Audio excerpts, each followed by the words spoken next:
Vamos a ver cómo se desmonta y cómo se comprueba la resistencia de calentamiento de una lavadora.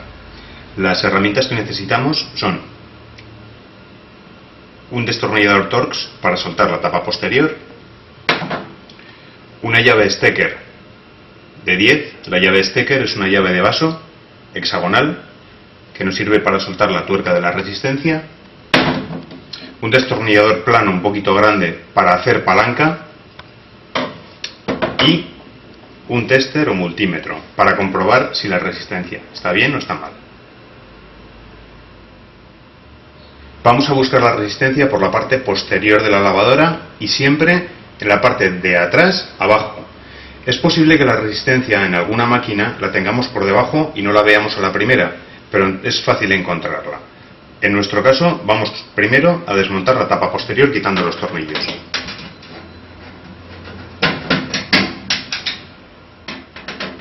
Una vez retirada la tapa posterior de la lavadora y desconectado el enchufe, soltamos los cables que vienen a la resistencia y ya podemos comprobar con el multímetro entre los terminales.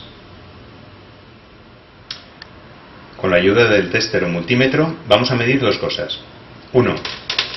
El valor que nos da entre los dos terminales de la resistencia, que tiene que estar en torno a 25 ohmios. Si vemos la escala de nuestro multímetro,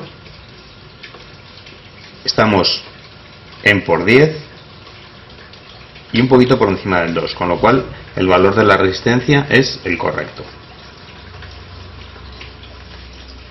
Y en segundo lugar, antes de desmontar la resistencia, vamos a comprobar una posible derivación. Para ello, ponemos uno de los terminales del tester en uno de los terminales de la resistencia y el otro en el terminal de tierra.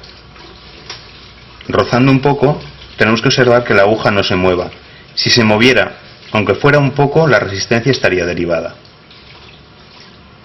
¿Qué quiere decir exactamente que la resistencia esté derivada? La resistencia está derivada cuando tenemos el contacto de afuera en contacto con la toma de tierra, y vamos a notar que cuando la máquina se ponga a funcionar y caliente el agua, nos salte el diferencial general de la casa.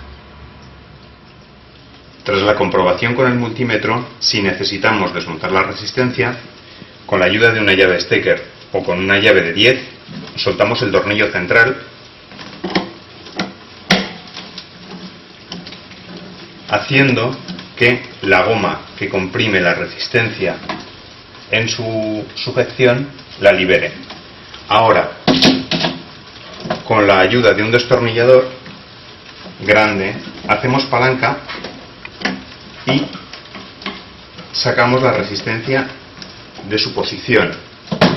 Ahora simplemente tirando un poco de ella ya sale.